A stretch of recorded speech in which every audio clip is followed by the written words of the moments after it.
অবস্থাটা দেখো ওয়েদার কেমন। বৃষ্টির সামনে মেঘ উঠানো না, আমি বাড়ি যাওয়া থেকে বেরিয়ে এসে বাড়িতে থাকতে পারি না, ওটা ভিডিও নেওয়ার জন্য হোক কি যাই হোক, তাহলে বাড়িতে থাকবো না। তুই কোন বেরিয়ে এসেছি ভিডিও বানাতে ছুটে, আগে বলছি যে শুভ পরে আগে ভিডিওটা করে নিই। এখন কটা 4:30 বাজে মনে হয়, কেরালাতে সেই সেম টাইমে বৃষ্টি এসছে, মানে একটু এদিক ওদিক হবে বাস। এটা মানে স্কুলের টাইমের মতন যেমন হয়, বৃষ্টির টাইমও সেম। বৃষ্টি এসছে, আমার উনানটা আছে না, উনানটাকে ঢাকাতে এসছি, বুঝলে তো, তাহলে ভিজে দেবে। এই যে আমার উনান, এখন তো রান্না করতে কিছুদিন আসছিনি, সেই জন্য উনানটা এরকম পড়েছে। আমার চুলের অবস্থা দেখা, হাওয়া এমন এসছে, হাওয়াতে কি বলে গো তোমার, ওই বাতাসটাই আমাকে তুলে নিয়ে যাবে।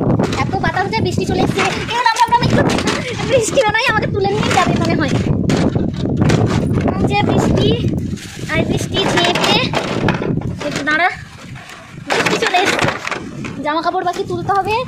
ঝাড়ু হাওয়াতে আমার মানে ঝাড়ুটা টেনে নিয়ে চলে আসে। এই যে এত হাওয়া, যে ঝাড়ুটাকেই নিয়ে চলে যাচ্ছে, মনে হয় আমাকে তো নিয়ে যেতে পারছে না, ঝাড়ুটাকেই তুলে নিয়ে যাবে।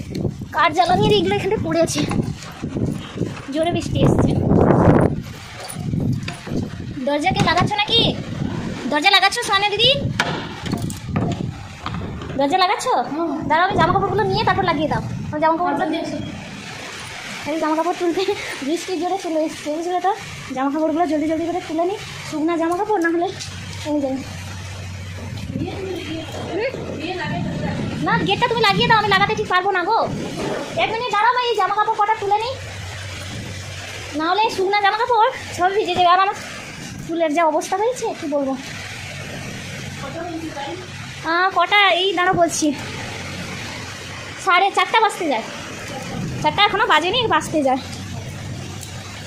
হয়ে গেছে জামা কাপড় তুলে এবার বাড়িতে চলে যাই, কেননা বৃষ্টি এসছে না। জামা কাপড়গুলো তুলেছি,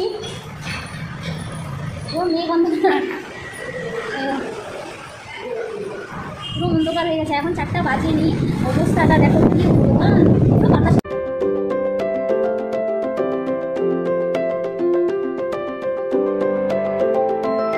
আমাদের এখানটায় তো ঘিমা টিমা কিছু পাওয়া যায় না।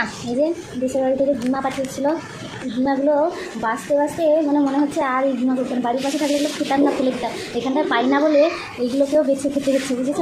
কারণ এখানটায় তো পাওয়া যায় না, সেই জন্য পাওয়া যখন যায় না, যেটাই আছে ওটাকে খেতে হয়। ওই জন্য বলে দাঁত থাকতে দাঁতের মর্ম নিতে হয়। বাড়ির পাশে যখন থাকতো এইগুলোকে ফেলে দিতাম, এইগুলো খেতে হবে না, ফেলে দাও। আর এখানটায় পাচ্ছি না বলে যাই পাচ্ছি তাই খেয়ে নিচ্ছি। অবশেষে কাজটা শেষ করতে পেরেছি। কী কাজ বুঝতে তো পেরেছ?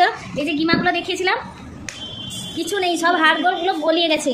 আর এইটা এতটা মানে বাঁচতে পেরেছি, ওটা আগেতে 4 দিন ধরে ঘিমাটাকে বাছা হয়েছে, 4 দিন পরে শেষ করেছি, বুঝলে তো। তুমি কি করছো? 4 দিন পরে।